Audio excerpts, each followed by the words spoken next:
Students, आज का जो मेरा टॉपिक है वो है 12.12 charge on an electron by Millikan's method. Second year की किताब है ये, पेज नंबर 20 है।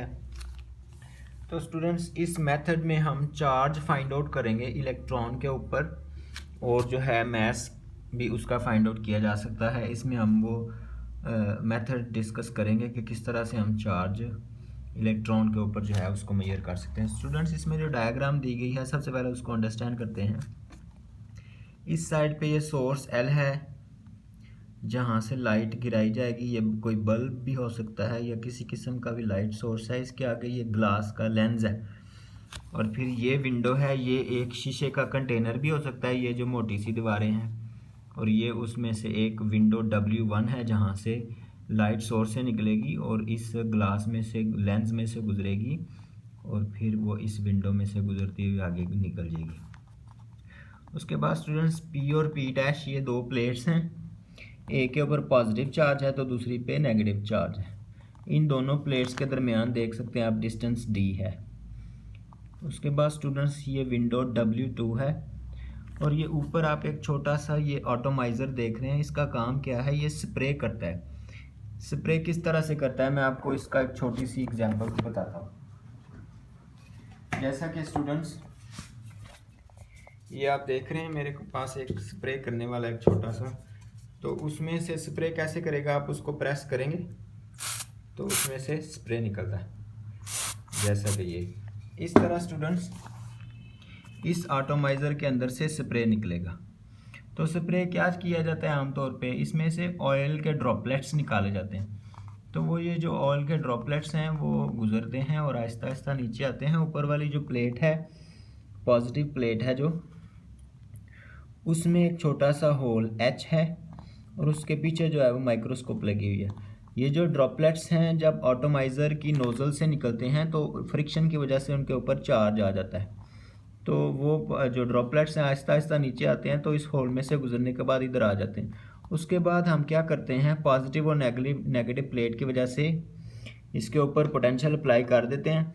क्योंकि चार्ज इस ड्रॉपलेट के ऊपर आ चुका है फ्रिक्शन की वजह से, तो पोटेंशियल की वजह से हम उस ड्रॉपलेट के ऊपर एक इलेक्ट्रिक फोर्स जो है वो उसके ऊपर लग जाती है।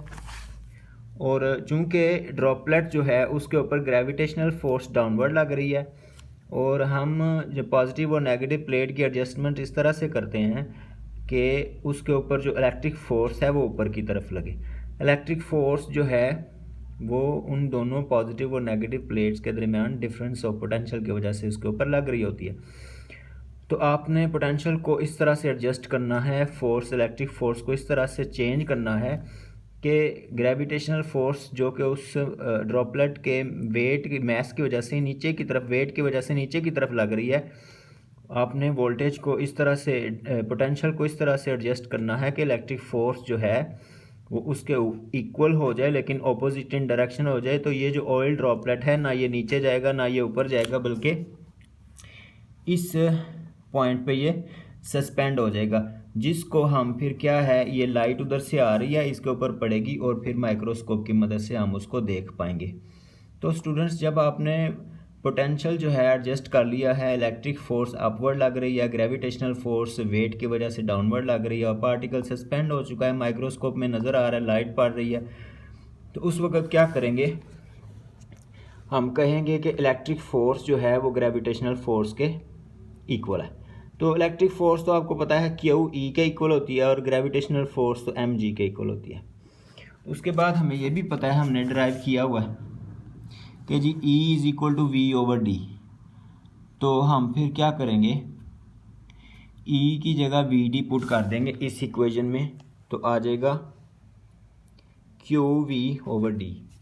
तो ये आप देख सकते हैं स्टूडेंट्स, इसमें हमने पुट कर दिया E की वैल्यू, तो आ गया QV/D is equal to mg। तो इसमें से Q की वैल्यू निकल आएगी mgd/v। तो हम तो Q की वैल्यू मेजर कर सकेंगे फिर। तो अगर आप, ये तो है जी चार्ज, तो चार्ज की वैल्यू इस इक्वेशन से मेजर की जा सकती है। अब स्टूडेंट्स, अगर आप उस ड्रॉपलेट का मास फाइंड आउट करना चाहते हैं ना, तो आप एकदम से इलेक्ट्रिक फील्ड जो है उसको स्विच ऑफ कर दें। उससे क्या होगा कि ड्रॉपलेट जो है उसके ऊपर इलेक्ट्रिक फोर्स लगना बंद हो जाएगी और वो नीचे गिरना शुरू हो जाएगा फ्रीली।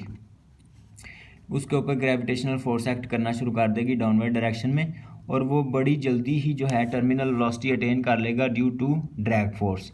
तो ड्रैग फोर्स उसके ऊपर अपवर्ड लगेगी। अब जो है उसके ऊपर इलेक्ट्रिक फोर्स नहीं लग रही क्योंकि आपने इलेक्ट्रिक फील्ड स्विच ऑफ कर दिया है, इलेक्ट्रिक फोर्स लगना बंद हो गई है। तो droplet freely under the action of gravity नीचे गिर रहा है, लेकिन उसके ऊपर ड्रैग फोर्स ऊपर की तरफ लग रही है, तो उसकी जो वेलोसिटी है वो टर्मिनल वेलोसिटी कहलाएगी और वो कांस्टेंट हो जाएगी। कब कांस्टेंट होगी? जब mass of the droplet equal हो जाएगा टर्मिनल उसके ड्रैग फोर्स के। तो आप देख सकते हैं स्टूडेंट्स, ड्रैग फोर्स का ये फार्मूला होता है 6 pi eta r v and then m g. तो ड्रैग फोर्स उसके वेट के इक्वल है। तो यहाँ से आप क्या करेंगे, मैस की जगह पे 4/3 पाई आर क्यूब इंटू रो, और आप इसको उसमें सब्स्टिट्यूट करेंगे तो हमारे पास आर स्क्वायर की वैल्यू ये आ जाएगी। अगर आप उस ड्रॉपलेट का रेडियस फाइंड आउट करके इस फार्मूले में पुट करें तो आप फिर उसका मैस भी फाइंड आउट कर सकते हैं। इसी मेथड से हम जो है उसका चार्ज भी फाइंड आउट किया है, जो कि 1.6 × 10⁻⁹ कॉलम आता है मिनिमम वैल्यू उसकी, या फिर इसका मल्टीपल आता है। तो जो मिनिमम वैल्यू है चार्ज की वो है 1.6